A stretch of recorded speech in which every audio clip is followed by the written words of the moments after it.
more representations of God the Father. I like these representations. I like the triangle idea.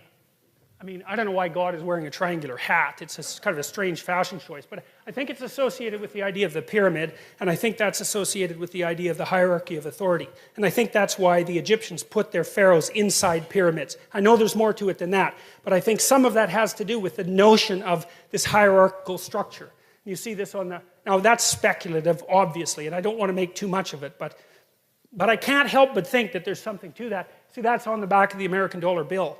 I like that a lot. That's like the Eye of Horus from the Egyptians. And so the idea here is something like, at the top of the hierarchy is something that is no longer part of the hierarchy. Right? So if you move up the hierarchy enough, what happens is that you develop the ability, as a consequence of moving up that hierarchy, to be detached enough from the hierarchy so you're no longer really part of it, and so that you can move in all sorts of different hierarchies. And the idea here is that the thing that you're really developing is the capacity to pay attention. And I would say, from a mythological perspective, the one thing that seems to compete with the idea of the spoken word as the source of the extraction of habitable order from chaos is the eye, is the capacity to pay attention. So Marduk, for example, the Mesopotamian creator god, who emerged in the hierarchy of Mesopotamian gods and came out at the top, right? He was the victor of the gods. He had eyes all the way around his head, and he could speak magic words. And I really like that. I really like that idea. And the Egyptians developed that idea too, because their god Horus was the eye. Everyone knows the Eye of Horus. That image is so compelling that we still know about it. Everybody has seen the Eye of Horus with a really open pupil. And what the Egyptians learned was that the open eye was what revivified the dead society. It's so smart. So what do you do if your life isn't in order? Bloody well pay attention. And that isn't the same as thinking. It's a different process. Paying attention, thinking is like the imposition of structure in some sense. I know I'm oversimplifying, but paying attention is something like watching for what you don't know. And so, like, one of the things I often recommend to my clinical clients if they're having trouble with a family member is, number one, shut up. Don't tell them anything about yourself. And I don't mean in a rude way, it's just like, no more personal information. Number two, watch them like a hawk and listen. And if you do that long enough, they will tell you exactly what they're up to. And they will also tell you who they think you are. And then you'll be shocked because they think you're something, generally speaking, that's not like what you are at all. And when they tell you, it's like a revelation to both of you. But attention is an unbelievably powerful force. And you see this in psychotherapy too, because a lot of what you do, and in any reparative relationship, is really pay attention to the other person. Pay attention and listen. And you would not believe what people will tell you or reveal to you if you watch them as if you want to know, instead of watching them so that you'll have your prejudices reinforced. That's usually how people interact. It's like, I want to keep thinking about you the way I'm thinking about you, and so I'm going to filter out anything that disproves my theory. That's not what I'm talking about at all. It's like, I'm going to watch you and figure out what you're up to. Not in a rude way, none of that. I just want to see what's there. And that'll be good for you, probably, and also be good for me. And so, well, so that's the idea that, climbing up a hierarchy of authority can give you vision, and that vision can transcend the actual hierarchy. And I think that's also that's the metaphysical space that an artist occupies. Because artists really aren't in a hierarchy, they're outside of hierarchies. You've watched The Lion King, most of you? Yeah. That's Zazu, the little bird that's the eye of the king. That's the same thing there. So, and that's echoed in this idea as well. So well, that's some more ideas of hierarchies, same idea. This is, right, gold, silver, bronze. Why gold? Gold is the sun. Gold is pure, right? And so the idea is that the thing that's at the top of the hierarchy is incorruptible, because gold doesn't mix with anything else, right? It's this sort of metal that doesn't ever become corrupted. It's a noble metal. It doesn't become corrupted. And so it shines like the sun, and it's associated with what's ever at the top of the hierarchy. And the gold medal is a disc, like the sun, and it's awarded to those people who've occupied the top position and who are manifestations of the ideal. And here's I'll tell you a quick story. So imagine that you're watching an Olympic contest. I found this happens to me very often with gymnastics, because the gymnasts are so absolutely unbelievable, So you watch a gymnastic performance, and the person's out there bouncing around like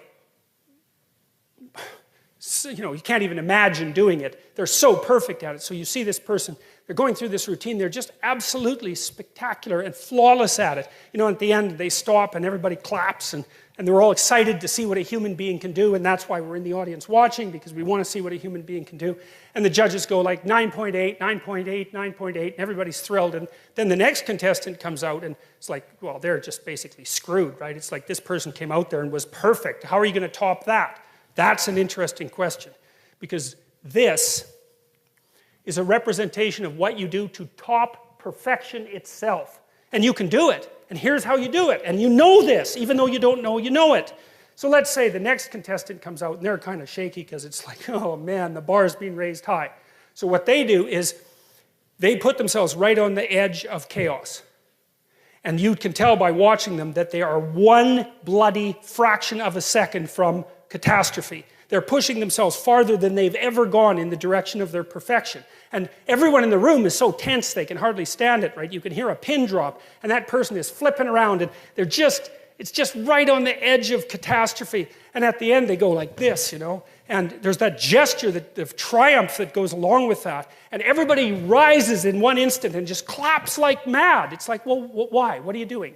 What are you doing when you're doing that? Right? You can't even help it. It grabs you right in the core of your being, and you stand up, and it's an act of worship. That's what it is. And you saw someone go beyond their perfection into the domain of chaos and establish order right in front of your eyes. And you're so thrilled about that. You're happy to be alive, and everyone's celebrating it all at the same time. And it's an absolutely amazing thing. And that's what, well, sometimes that's what this represents, and sometimes that's what this represents. And that's what we're trying to get at, because that's at the pinnacle of the hierarchy, right? Not only are you doing what you should be doing, but you're doing it in a way that increases the probability that you'll do it better the next time you do it. And then you could say, here's another thing to think about along the same lines. And I know we haven't got to Adam and Eve yet. You tell your kids to play fair, right? You say, it's not whether or not you win, it's how you play the game. And you say that and you don't really know what you mean. You feel kind of stupid saying it even though you know it's true. And your kid looks at you like there's something wrong with you because he doesn't know what you're talking about either. But you know it's true. And so here's why it's true. Life isn't a game. It's a set of games. And the rule is, never sacrifice victory across the set of games for victory in one game. Right? And that's what it means to play properly. You want to play so that people keep inviting you to play, because that's how you win, right? You win by being invited to play the largest possible array of games. And the way you do that is by manifesting the fact that you can play in a reciprocal manner every time you play, even if there's victory at stake. And that's what makes you successful across time. And we all know that, and we even tell our kids that, but we don't know that we know it. And so we're not adapting ourselves to the game and victory in the game. We're adapting ourselves to the meta game and victory across the set of all possible games. And that's what that's exactly what, as far as I can tell, that's exactly what this is aiming at too. That's the same idea, that there's a mode of being that transcends the particularities of the localized contest. That's the other way to think about it. And to act morally is not to win today's contest at the expense of the rest of possible contests. And again, I don't see that as something that's arbitrary. It's not relativistic. There's an absolute moral stance there, and everyone recognizes it. And I also think it's the key to success. And I would also say it's very much akin in a strange way. Like the person who is the master at being invited to play the largest possible number of games is also the same person. I haven't quite figured out the precise relationship between these two, is also the same person that goes out forthrightly to conquer the unknown before it presents itself as the enemy at the door. They're the same thing. Now, I haven't figured out why that is exactly, but well, I'll figure it out eventually, and when I do, I'll tell you, well, if you're interested. So, okay, so here's some other ideas of God as hierarchical authority figure. So strip the religious preconceptions off what you observe and just look at what you see. Well, look, there's primate looking upward at dominant figure. That's what you see there. Now, it's very interestingly symbolically represented because you have God the Father there with the cross. And I think what that means, as far as I can tell, is that there's a recognition there in the image that the person who's most dominant is the one who's, or has the most authority, is the one who's voluntarily accepted the suffering that's part of being. And that's what that picture represents. It's like the authority holds that and says, this is what you have to accept. And that transfixes the viewer because of the fact that it's true. And you think, well, is that true? Okay, well, think about it this way. Do you like brave people or do you like cowards? Well, that's pretty straightforward. And what's the ultimate act of bravery? It's to come to terms with the fact that you're mortal and limited and to live forthrightly regardless. Well, obviously, that's at the core of what's admirable. And why would we presume that that's not the case? We act as if that's the case. It's what everyone dreams and wishes that they could do. I mean, assuming that, you know, you've dispensed with the idea that you're going to be immortal, I suppose that might be worth wishing for too, or perhaps not. Immortal is a very long time. But you certainly want this, and that image says, well, this is what you should be. And you know, we've got that same opening into the sky going on in that image that I showed you before. It's like this is a transcendent truth that constantly remanifests itself across time and space. And Jung would say, it's built into your psyche, that image. Now, you know, there are elements of it that are culturally constructed. It wouldn't necessarily have to be the cross, although the cross is a very old symbol. It's far older than its use in Christianity, and it's been used in many, many religious representations. But that echoes, the soul echoes with that. You know, and well, and then there's Moses up there on the mount receiving the law. And so we'll talk a lot more about that when we get to Exodus. But if we get to Exodus. So, well, look, where does it happen? Well, on a mountain. Well, that's a pyramid. That's up, right? That's up. It's up. It's up in the stratosphere. It's up in the sky where you look upward, okay? And then, so what's happening to Moses? Well, here's a bit of a clue, as far as I can tell. I figured this out partly, again, by reading Jean Piaget, because one of the things that Piaget said about kids was that they first learn to play a game, but they don't know what the rules are. Meaning that if you have a bunch of kids together, they can play a game, but if you take one of the kids out of the game when they're young, say 6, and you say what are the rules, they can only sort of give you a representation. So you take 6-year-old 1 and he'll tell you some of the rules, and 6-year-old 2 will tell you different rules, and you know, 6-year-old 3 will tell you different rules. But if you put them all together, they can play.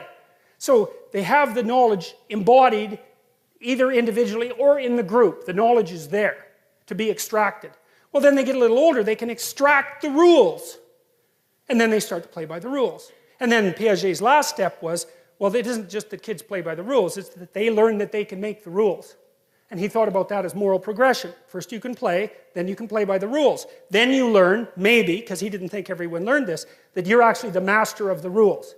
That doesn't mean the rules are arbitrary, but it means that you can be the generator of the rules, assuming that you know how to play the game. And he thought about that as a moral progression.